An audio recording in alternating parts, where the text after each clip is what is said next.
啲所謂嘅國內嘅人去取締咗香港金融行業。咁香港依家你話去做 IPO 嘅香港人咧，其實唔多，即係都係內地嘅人。咁我最近咧就喺另外一個媒體嗰度咧，我就寫咗有篇文章係講，如果你去做上市集資咧，點解唔去考慮喺第二嘅一啲地方咧？咁包括咧就喺加拿大嗰度。OK， 咁我一陣咧會喺個 description box 度咧講講加拿大即係上市，即係講緊 TSX 咧嗰個上市嗰個 requirement 係啱我有篇文章啦，我係寫咗喺出咗嚟。咁 anyways， 即係講翻香港啦，即係嗰個經濟轉型咧，其實係同講緊2003年咧沙士，或者你講緊08年雷曼金融海嘯唔同，因為今次係一個講緊根本性嘅改變，就係喺2020年港版國安法實施咗之後嘅今日啦嚇。你講緊呢5年裏邊咧，即係嗰個所謂嘅 diaspora community 一個走咗嘅人咧，其實係已經係好多噶啦。咁佢哋會唔會走咗呢一班嘅舊時香港嘅精英咧？佢會唔會再翻去香港？我諗個機會係唔大嘅，唔大，因為香港亦都唔係講緊喺2019年社會運動之時，佢哋揾嗰個人工係咪？你見到好多 bank 咧，特別係做啲 retail bank 嗰啲咧，如果你有5萬蚊一個月嘅月薪咧，都好緊要啊！咁我最近亦都有啲同有位朋友啦，咁佢係做賣啲金融產品，咁佢話越嚟越困難嘅喎，做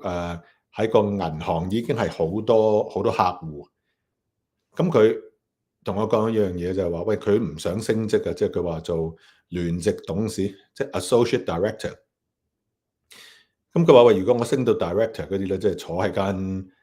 冷氣房嗰啲咧，唔係要自己去見客嗰啲咧，可能嗰個 remuneration package 咧都會冇咁好。即係話佢依家去做跑數嗰啲，可能咧都仲有得賺下。咁銀行係亦都啦，呢樣嘢就係話 AI 嘅取代啦，其實係你嗰個 remuneration 去每個人去賺幾多錢，咁每年咧即係 bank 佢係好多時係講農曆新年之後先有花紅啦，唔同做資產管理嗰啲，可能咧每一季會有個 bonus 即係視乎你邊個行業啦。咁嘅情況之下，你講緊so called 叫100萬至到200萬港幣年薪嘅人咧，其實係越嚟越艱難，即係佢將嗰個 bar 咧變得更加去高。咁有啲咩嘢仲係即係香港做得到咯？你聽到有啲人講話香港可唔可以咧變成一個做一個美容，即係你話去土耳其就係做植髮啦嚇，你去韓國就係講緊去做整容啦。香港可唔可以做到呢啲即係醫療嘅嘢咧？香港就唔係做整容，香港可能係驗啲你身體啊，即係你去啲私家醫院嗰啲啦嚇，即係你仲係有得做。咁但係金融業嚟講，基本上即係我相信係，如果你講個 asset management 應該就係喺新加坡嗰度，即係香港已經唔係好得。咁你話最近有啲人話喂，咁你現金為王啦，咁究竟去到邊個 level 嘅現金為王咧？咁如果你唔信嗰個地方，即係香港嘅法制嚟講，基本上如果你有1億身家港幣 ，OK， 即係都講咗好多次，就係你得5至7%，你會係動用喺擺翻喺香港，即係嗰個即係風險資金，即係你有5至700萬，即係如果你有成億身家，你唔會擺啲錢喺香港㗎，因為你唔信嗰個地方，或者係經過咗郭鳳儀阿爸嗰個事件，講緊係咩咧？就係話佢幫佢買個投資教育嘅保單啦。咁而家我哋見到嘅就係供款人就係佢阿爸郭鳳賢，即係 Anna 即係 HKDC 嘅執行總監。咁你如果你話喂嗰個受益人你改都唔得嘅，咁但係咧個供款人就係你。哇！咁都好恐怖，即係呢樣嘢話你供款你想講個 beneficiary 係轉咗都唔得，咁呢個就我會有個幾大嘅問題喺度。咁而呢 event 咧，即係講緊喺香港，如果你話係唔係一個值得去喺度養老嘅地方咧？即係你話喂60歲以上你係咪搭車又會平啲？即係好多呢啲嘢咧，即係我相信有好多嘢會係改變，唔係講緊你依家見到有嘅嘢，唔代表咧，即係之後都係有。咁我覺得香港個 definitely 個人工咧，頭先講金融嗰啲都咁難。你有見到最近恒生佢話個 back office 咧，佢將會去減人手10%至到去到50%嚇，咁就真係恐怖啦！即係呢樣嘢因為內地嗰個薪酬同香港係爭都幾遠下。咁如果你話香港嘅人搞下就變咗內地人去 replace 嘅時候咧，你根本都係香港同大陸冇乜分別。咁點解仲係會係咁高人工咧？咁個樓價嗰度，咁你越係近2047而家剩翻嗰20幾年咧，大家知道點樣去補翻地價嗰樣嘢咧？即係我諗都要揾啲專家去講一講即係呢20幾年個 time value of 香港自己一國兩制之下嘅 so called 叫兩制啦，大家都知道係唔同咗咯，走樣變形。咁嘅情況之下，呢20幾年係一個幾快嘅倒數，幾快倒數。我記得我2000年6月30號咧回流翻去香港，2021年講緊就係6月30號我離開香港。OK， 即係講緊21年時間啦嚇。咁當然咧，我哋都講話，如果香港嘅所有嘅有啲 variables 係會有變嘅，咁包括譬如黎智英先生係可以有個特赦出嚟咁就會唔同咁睇法。即係香港好多事情。咁我諗另一樣嘢就係咧，李嘉誠先生咧，即係佢賣佢啲物業或者係中環中心嗰啲 timing 咧，真係十分之好。係喺個最高個頂位嗰度咧去出貨。但係即係我想講一樣嘢咧，就係話咧，李生佢叫洞悉先機啦。但係一樣嘢就係話，佢唔同黨玩，佢唔想同共產黨玩咧，但係咧共產黨追住你啊嘛。咁變咗嚟講就係李生雖然咧講緊佢成個集團嘅錢有好大部分啦，都唔係喺大陸、澳門或者香港嗰度 generate 出嚟噶啦。咁但係你始終佢個仔即係講緊 Victor Lee 都仲喺香港咁嗰個係一個幾恐怖嘅嘢嚟嘅。即係你見到黎生嗰個經驗啦，一個上市公司到 delist 到依家係拉咗坐咗喺度幾年啦。你用國安法，咁你而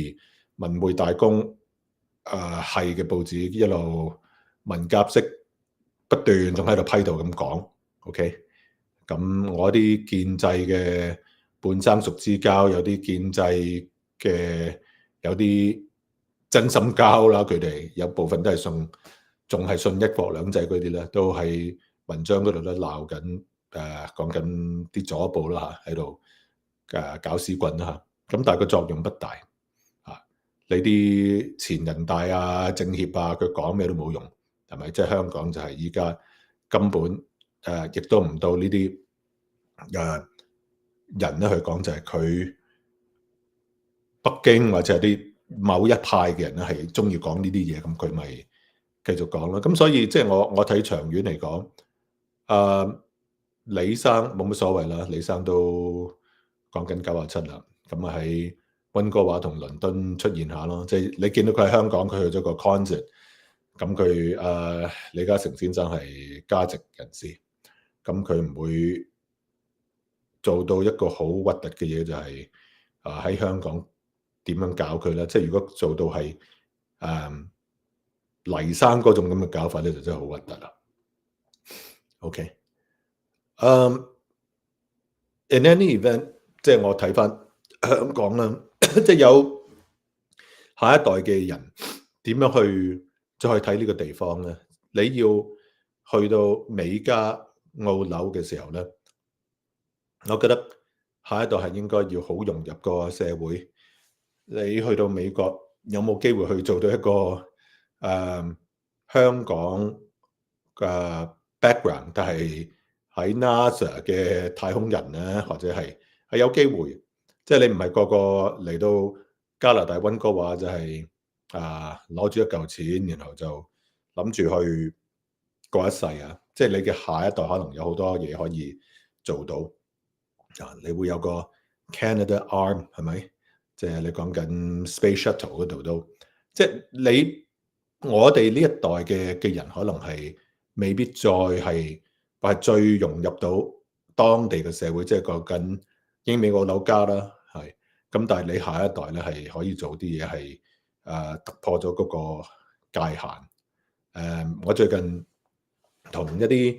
香港曾經執業嘅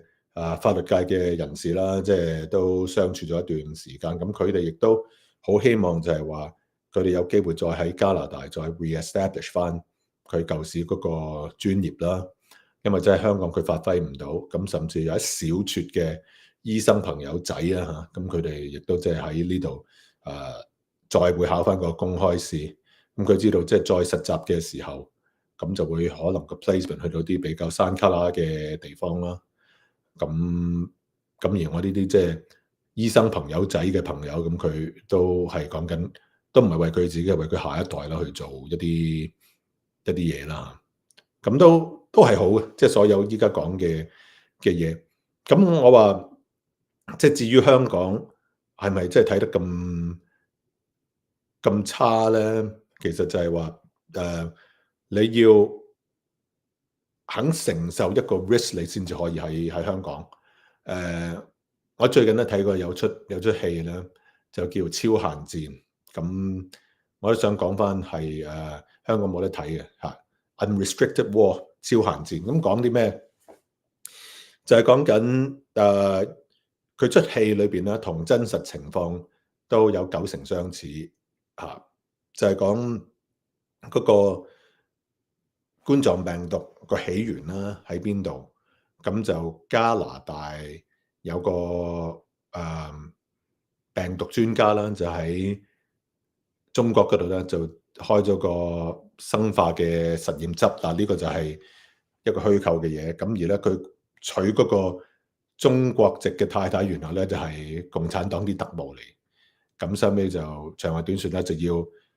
俾共產黨威脅啦，就要去到 Winnipeg， 有個 Winnipeg 就係加拿大中部，有個生化嘅實驗室去偷一個血液嘅樣本啊。咁其實係一啲生化嘅嘢嚟，咁但係嗰個係一個 proprietary 一個加拿大嘅知識產權嘅嘢，咁唔可以咁做。咁成件事即係佢將同現實喺2020年，大家記得1月、2月份咧嘅時候，農曆新年記唔記得搶口罩嘅情況啊？有啲人去日本去玩，去北海道，哇！點知就係嗰個機場嗰個免稅店嗰度有啲人去搶口罩，咁去到即係依家，反正到依家啦嚇。咁嗰出戲叫《超限戰》Unrestricted War，值得睇，即係好有心去拍。不過香港冇得睇，呢個係俾啲海外嘅朋友去參考啦。咁 anyways 講到呢度啦，就希望大家留意我哋聽日咧有一個直播嘅，聽日喺11點鐘東岸時間，即係咧你哋香港時間晚上星期五11點鐘啦，我會同呢一個 CFHK 即係講緊加香港嘅民主基金會嘅Committee of Freedom for Hong Kong 啊，即係 CFHK 嘅有位策略顧問咧，我哋會傾下關於即係依家中國香港同埋黎智英先生嘅事情啦。咁同埋我哋會喺6月中咧會有一個嘅 gathering 喺加拿大多倫多嗰度，咁即係再睇翻依家香港嗰個情況係點樣，咁同埋海外一啲智庫組織咧去點樣睇翻，即係依家成個國安法之下嘅香港啦，47人案啊、蘋果案啊，同埋嚟緊咧支聯會嘅案啦，究竟佢哋會點樣審啦？即係呢啲嘢咧，全部都係好緊要。咁希望大家多多支持。